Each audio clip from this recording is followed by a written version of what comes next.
आविर्भूया दनग महिमा मानसे वागधीश कृष्णाय वासुदेवाय हरे परमात्मने प्रणत क्लेश नाशाय गोविंदाय नमो नमः। मंच में विराजमान अध्यक्ष आचार्य पांडे जी एवं सभी विद्वद्गण, आचार्य त्रिपाठी जी, द्वे जी और आचार्य दयाशंकर त्रिपाठी जी और सभी मेरे समक्ष विराजमान विद्वद्गण, आचार्य शुक्ल जी, त्रिपाठी जी एवं अवस्थी जी। मुझे जो विषय दिया गया है काशी विश्वनाथ और देव दीपावली, काशी के विषय में इतना बोला गया है, सवेरे से बहुत से लोग बोल रहे हैं। तो मैं सबसे पहले काशी की कुछ व्युत्पत्तियां मैंने बनाई है, तो काशी की क्या व्युत्पत्तियां हो सकती हैं उन पर थोड़ा सा चर्चा करके और सामान्य चर्चा काशी की करके और इसके बाद बाबा विश्वनाथ की चर्चा और मुख्य रूप से देव दीपावली पर मैं चर्चा करूंगा। 15 व्युत्पत्तियां हमने सोची है अपने तरफ से, कैसी हैं आप लोग विद्वद्गण उसको समझेंगे।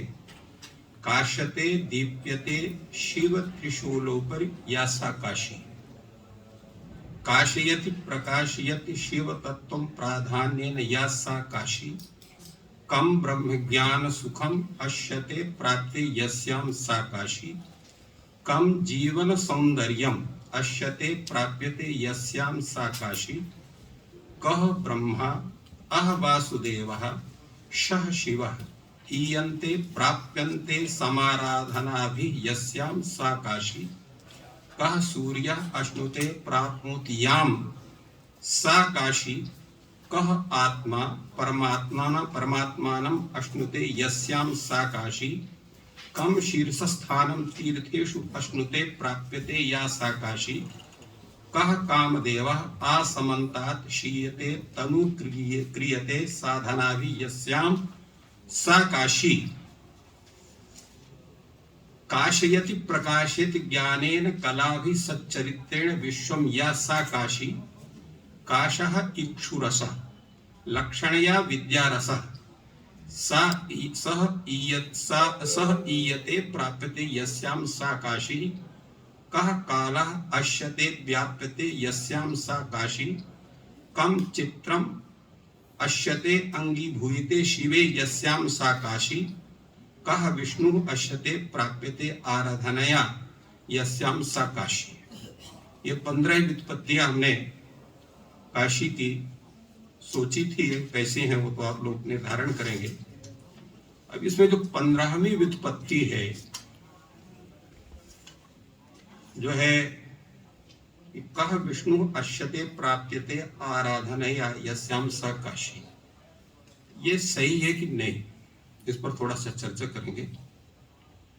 क्योंकि ये काशी शिवपुरी है तो शिवपुरी में शिव की आराधना होनी चाहिए, ये विष्णु कहां से टपक पड़े यहाँ पर, ये थोड़ा सा एक सोचने की बात है। वस्तुतः आप उत्तर से लेकर के और दक्षिण तक के जितने भी शिव क्षेत्र देखेंगे सभी ये हरिहरात्मक स्वरूप है इनका। आप केदारनाथ जाएंगे तो बद्रीनाथ जी बगल में है और वहां से चलने के बाद आप भगवान शिव के नगरी में हैं तो ये भगवान शिव हो साक्षात में बिंदु माधव जी हैं। इसी तरह से आप चले जाएं, आप किसी भी क्षेत्र में, आप सोमनाथ जाते हैं तो वहीं पर द्वारकाधीश जी विराजमान है। इसी प्रकार आप जो है दक्षिण भारत में जाते हैं, सेतुबंध रामेश्वर में रामेश्वर महादेव है तो उनके बगल में भी विष्णु कांची और अनेक देवता वहां पर विष्णु के विद्यमान है, रंगनाथ जी का है मंदिर है। और वस्तुतः काशी क्षेत्र पूर्व में ये विष्णु क्षेत्र था। ये इसका प्रमाण नारदीय पुराण में मिलता है। शुभा काशी पुरी धन्या धन्यो देवो महेश्वरः यह सेवते निशम काशी मुक्तिदाम वैष्णवीं पुरीम का उसमें उल्लेख है। या चित्वा हरे क्षेत्रम स्थितो देव सनातनः, भगवान शिव ने इस क्षेत्र को भगवान विष्णु से याचना की थी कि यह क्षेत्र हमें दिया जाए और उस क्षेत्र को तब से यह काशीपुरी भगवान शिव की पुरी है। अब ये घटना कब की है, इसको हम सुर अनादिजीय जान ऐसा करके इस पर विशेष उल्लेख नहीं करना चाहेंगे। दूसरे जो सबसे बड़ी बात है इस क्षेत्र के विषय में, यह क्षेत्र अविमुक्त क्षेत्र माना गया, इसकी बहुत चर्चा हो गई है, इसलिए इस पर हम ज्यादा ध्यान न दे करके अन्य बातों पर चलेंगे। और ये जो है इसको सभी तीर्थों से उत्तम माना गया है। साथ में गंगा का क्षेत्र यद्यपि सर्वत्र है, तो गंगा में जल में मुक्ति मानी गई है, और काशी में के गंगा जल में और स्थल में दोनों में मुक्ति का क्षेत्र माना गया है। ये विशेष रूप से उल्लेख है। अभिमुक्त क्षेत्र के विषय में जो है नारदीय पुराण में भी है, मत्स्य पुराण में भी है, और अन्य पुराणों में भी इसका विशेष रूप से उल्लेख मिलता है, विशेष करके पूर्व पुराण में भी। साथ साथ में इसको ये जो तीनों नाडी हैं जिसको हम योग साधना के दृश्य देखते हैं, तो उसका भी उल्लेख हमें प्राप्त होता है। पिंगला नाम यत् तीर्थम आग्नेयी सा प्रकीर्तिता शुष्का सरिच्चसा गिया लोलार के यत्र तिष्ठति। ये जो असी नदी है इसको हम पिंगला नाडी के रूप में जानते हैं। इडा नामनी तुया नाडी सा सौम्या संप्रकीर्तिता वर्णा नाम सा गेया केशो यत्र संस्थिता। वर्णा को इडा नामनी कहा गया है। और आभ्याम मध्य तुया नाडी सुषुम्ना सा प्रकीर्ता मत्स्योदरी चसा गेया विस्वरम तत्व। मत्स्योदरी को ये जो है सुषुम्ना नाडी के रूप में ज्ञान किया गया है। तो इस तरह से काशी का एक विशिष्ट स्थान निरूपित है। काशी को जैसा भी कई वक्ताओं ने पूर्व के सत्र में कहा है कि यह जो काशी है ये यद्यपि तीर्थराज प्रयाग का सबसे सर्वाधिक नाम है, सर्वाधिक महत्व है, और एक ग्रंथ भी निकला है प्रयाग और प्रयाग शताध्यायी, जिसमें 100 अध्याय प्रयाग के विषय लिखे। फिर भी यहाँ पर लिंग पुराण है और नारदीय पुराण, ये दोनों कहते हैं प्रयाग तीर्थादि रधिकम दुस्तराच्छुभे अनायासेन वयत्र मोक्ष प्राप्ति प्रजायते। इसका सबसे बड़ा महत्व ये है कि यहाँ पर जो मुक्ति का जो स्वरूप है वो आप किसी भी रूप में मुक्ति प्राप्त होती है। दूसरे जो सबसे बड़ी बात है, अगर हम ये विचार करें कि वो जो हमारे शास्त्र है हृदय ज्ञान आनंद मुक्ति है और काशी मरणान मुक्ति ही, इनमें दोनों में कहीं सामंजस्य है क्या, ये एक विचारणीय विषय है। इसमें भगवान कहते हैं वसुतः जो भगवान उपदेश देते हैं वो समस्त विद्याओं का जो मूल तत्व है उसका उपदेश देते हैं। ये मैं अपने से नहीं कह रहा हूं, पूर्व पुराण कह रहा है। वाराणस्याम महादेवी ज्ञानम लब्ध्वा विमुच्यते किंतु विघ्ना भविष्यन्ति पापोपहत चेतसाम ततो नयश्चरेत् पापं कायेन मनसा गिरा एतद् रहस्य वेदानां पुराणानां द्विजोत्तमः। तो इसमें उन्होंने कहा है कि वाराणसी में ज्ञान भगवान देते हैं, अर्थात जो तत्व ज्ञान है जिसको हम राम शब्द से या तारक मंत्र या किसी शब्द से हम कह सकते हैं, तो उस तारक मंत्र की दृष्टि से वो ज्ञान उस जीव को भगवान प्रदान करते हैं और उसी ज्ञान के माध्यम से जो उसका वो उनको जो ज्ञान प्रकट होता है, जैसे ब्रह्मज्ञानी को जो ज्ञान होता है तो उसके आधार पर उसको मोक्ष प्राप्त होता है। तो ये एक विशेष। दूसरे क्या है, जो भगवान विश्वनाथ का यहाँ स्वरूप है, जितने भी हमारे 12 शिवलिंग हैं, 12 ज्योतिर्लिंग हैं, और ऐसी मान्यता है कि जितने भी ज्योतिर्लिंग हैं वो सब स्वयंभू लिंग के रूप में प्रकट हैं। और यहाँ पर जब आतिताइयों ने भगवान विश्वनाथ के मंदिर को ध्वंस किया तो वहाँ पर जो है एक व्यवस्था के आधार पर फिर यहाँ जो है नर्मदेश्वर लिंग की स्थापना की गई थी। इसका एक विशेष है। तो यहाँ भगवान जो है साक्षात गुरु के रूप में विराजमान है, क्योंकि गुरु ही मंत्र का उपदेश देता है। और इसी कारण से यह वाराणसी क्षेत्र विद्या का क्षेत्र बना। अन्यत्र भगवान शिव का यह स्वरूप नहीं है। गुरु का जो स्वरूप है, गुरु का स्वरूप होने के कारण और दो स्थिति वहां पर, क्योंकि विद्या की प्राप्ति बिना शिव के आराधना से नहीं हो सकती है। और जहां साक्षात आचार्यत्वेन विराजमान हो भगवान शिव, तो वो क्षेत्र विद्या क्षेत्र ना हो ऐसा संभव नहीं है।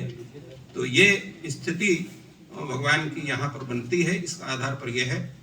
और दूसरा जो इसके विस्तार का है, इसकी चर्चा चूंकि हो चुकी है कि इसका जो है विस्तार कितना है, 2.5 जो है योजन इसका जो है लंबाई है और आधा योजन इसके चौड़ाई। इस पर हम चर्चा नहीं करेंगे क्योंकि इसकी स्थिति सबके द्वारा बताई जा चुकी है। अब जो मुख्य रूप से है भगवान शिव का जो स्वरूप है, जैसे हमने बताया कि यहाँ विशेष जो स्वरूप है भगवान का वो आचार्यत्व है, और आचार्य ही मुक्ति का रास्ता बतलाते हैं। इस कारण से भगवान विश्वनाथ यद्यपि आराध्य हैं, वो भुक्ति मुक्ति दोनों देते हैं, सब कुछ देते हैं, किंतु मुख्य रूप से जो कार्य उनका है वो मुक्ति प्रदान है, क्योंकि जीव का परम पुरुषार्थ मोक्ष ही माना जाता है।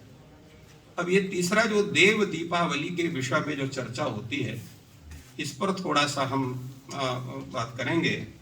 और इसमें थोड़ा सा एक जो अभी छूट रहा था जिसको आचार्यत्वेन कहा गया है, इसमें भी हमें जो उल्लेख प्राप्त होता है नारदीय पुराण में, यहाँ पर भगवान जो राम मंत्र का ही उपदेश देते हैं ऐसा उल्लेख हुआ है।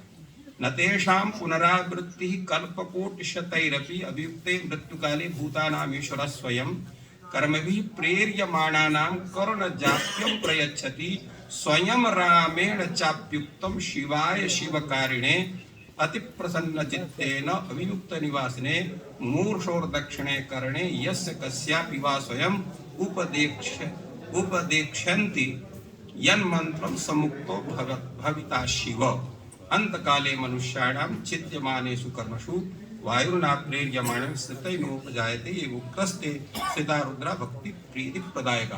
तो इसमें भगवान नारायण स्वयं उनको भगवान शिव से निवेदन करते हैं कि आप इस राम मंत्र का उपदेश करिए। ये हमें जो है प्राप्त होता है नारदीय पुराण में। और कर्ण जापम प्रयच्छन्ति डीमी चंडेश्वरादय, तो डीमी चंडेश्वरादि जो उनके गण हैं इस कार्य को संपन्न कराते हैं। देव दीपावली के विषय में जो चर्चा आई है वो विशेष रूप से सनत कुमार संहिता में प्राप्त होती है, अन्यत्र उसका उल्लेख बहुत कम मिलता है, कुछ जो है संकेत रूप में मिलता है, किंतु उसमें विशेष रूप से है। वहां पर लिखा है कि सनत कुमार संहिता में कि जब त्रिपुर राक्षसों का वध करके भगवान शिव आते हैं इस काशी में, तो उनका स्वागत दीपावली के द्वारा होता है। गृहीत्वा संघांसा कैलासम त्रिपुरो ययौ तत्र देवैर्महत्युद्धं जातं तस्य दिनत्रयं पश्चात् धरेण निहितस्त्रिपुरश्चैकबाणतः कार्तिक्यां पौर्णमास्यां तु सर्वे देवा प्रतुष्टुवुः तस्मिन् दिने सर्वदीपैर्दीपा दत्ता हराय च सर्वथै प्रदेयस्यां दीपस्तु हरतुष्टे 27 सविता दीपवर्तयः ददद्दीपं पौर्णमास्यां सर्वपापैः प्रमुच्यते पौर्णमास्यां च सन्ध्यायां कर्तव्यस्त्रिपुरोत्सवः तद्यात् अनेन मंत्रेण प्रदीपांश्च सुरालये कीटाः पतंगाः मशकाश्च वृक्षाः जले स्थले ये विचरन्ति जीवाः दृष्ट्वा प्रदीपं न च जन्मभागिनो भवन्ति नित्यं शोकचा हि विप्राः कार्यस्तस्मात् पौर्णमास्यां त्रिपुरस्य महोत्सवः कार्तिक्यां कृत्तिका योगे यः कुर्यात् स्वामी दर्शनम्। अब ये इन्होंने लिखा है कि इसमें दीप कितने देना चाहिए, तो 27 720 दीपक वो रखना चाहिए। अब ये 720 दीपक क्यों रखे जाते हैं इसके विषय में उल्लेख है, क्योंकि 360 दिन का जो है दिन के होते हैं और 360 रात्रि होती है, तो टोटल मिला के 720 ये दिन होते हैं। तो इनको आधार मान करके ये 720 कहा गया, क्योंकि हम जो देवताओं की 6 महीने का जो हमारे 6 महीने का जो दिन है वो उनके यहाँ एक दिन होता है, और हमारे 6 महीने का जो रात्रि है वो उनके यहाँ की एक रात्रि होती है। इस आधार पर और वह जो स्थिति बनती है वो लगभग जो है कार्तिक पूर्णिमा की स्थिति होती, तो इस आधार पर इसका उल्लेख हुआ है कि मुझे संकेत हो चुका है जो है अपने इस कार्य को संपन्न करने का। तदर्थ जो है यहीं पर मैं अपनी वाणी को विराम देने के पहले एक चीज जो कहना चाहूँगा कि इस देव दीपावली के दर्शन करने से न केवल मनुष्य अपितु कीट पतंग मशक वृक्ष जल स्थल में जितने भी जीव हैं उस प्रदीप को देख करके और सभी के सभी जो है वो मोक्ष को प्राप्त करते हैं। इन शब्दों के साथ आप सबको प्रणाम करते हुए आयोजकों को धन्यवाद ज्ञापित करते हुए अपनी वाणी को विराम देता हूँ।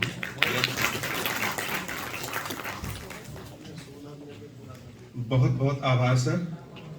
आपने काशी में भगवान शिव के गुरु रूप तथा काशी की देव दीपावली के महत्व को हमको बताया।